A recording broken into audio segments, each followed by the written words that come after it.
In this, the first of a two-part episode in our continuing series On the Outside in Chattanooga, titled Housing First, we're talking about a policy that everyone we spoke to helping the unsheltered told us was the only place to start.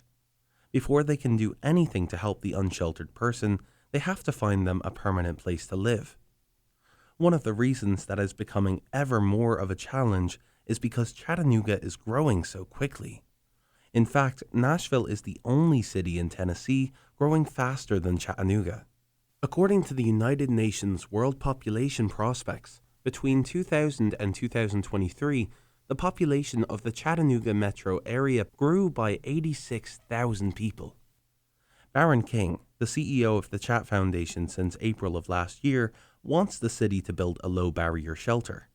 A low-barrier shelter is one in which almost everyone on the street is welcome, so long as they are not disruptive. The facility we would build today probably might be obsolete unless we're effectively able to move the people in that shelter to supportive housing, to long-term housing situations.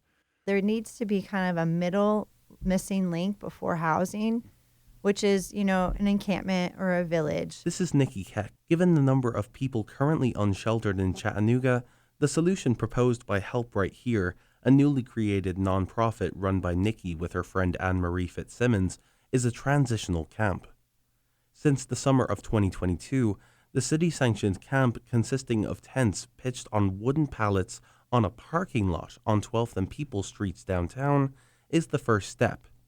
Managed by Ms. Keck and Ms. Fitzsimmons, both of whom worked for the Chattanooga School for the Arts and Sciences before deciding to devote all their time into running the nonprofit, the camp is not what they have in mind for their permanent transitional encampment, but it is a place where previously unsheltered people have found a sanctuary before moving into permanent housing. The residents that are in the camp are in the process of being housed through the city. This was always a temporary thing through the city, a contract. They reached out to us. We did some research in Seattle. Seattle was the first city in the United States to open an encampment over 20 years ago.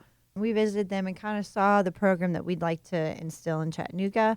They had heard that we had done that, and they reached out to us, and we would love to manage an encampment.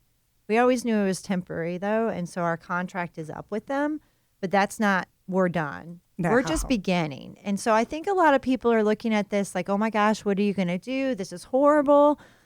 And we're sitting there thinking, no, this is the change we need because we want to get away from the tents.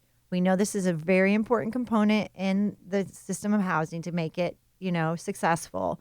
But we want to create a village because it takes away a big part of the stress load on the residents and on us. And we're able to help them with their wraparound services more.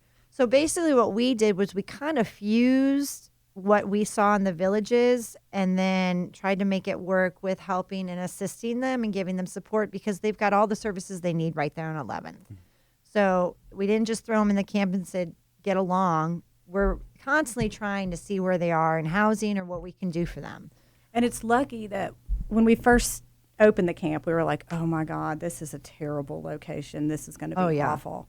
What we'd hoped that it would become transitional because all of their wraparound services are located right there. And it has been. Like we've had, I don't know the exact number, but I think at least 35, maybe more residents have gone into housing. And I think most of them have stayed housed, the ones that I know of.